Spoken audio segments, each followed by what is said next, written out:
হলো এনাদের উপরে আপনাদের এই যে 5 বার করে আপনারা দোকান বন্ধ করেন আর আসেন, দোকান বন্ধ করেন আর আসেন, দোকান বন্ধ করেন আর আসেন, 5 বার করে দোকান বন্ধ করে আর আসে আর যায়।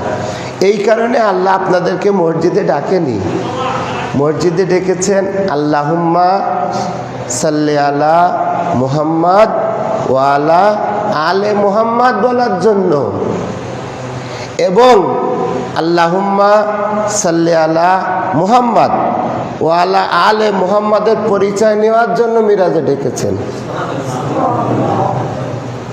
আমি এখানে পরিচয়টা দেব এবং এই বন্ধনটা তৈরি করব, এবং তামাম দুনিয়ার লোকেরা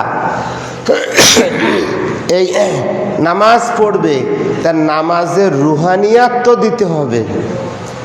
নামাজের রুহানিয়াত যদি না দিতে পারি তাহলে নামাজ পড়বে কেন মানুষ?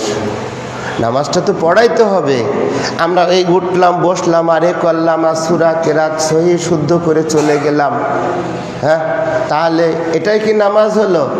সালাত হচ্ছে ওই জিনিস যে সালাত হচ্ছে মুমিনের জন্য মেরাজ হয়ে যায়, যেন আপনি সালাত আদায় করলেন, আপনার মেরাজ হলো না। আপনি খুব সুন্দর করে পড়লেন আর এই নামাজের মাঝখানে দাঁড়িয়ে দাঁড়িয়ে এই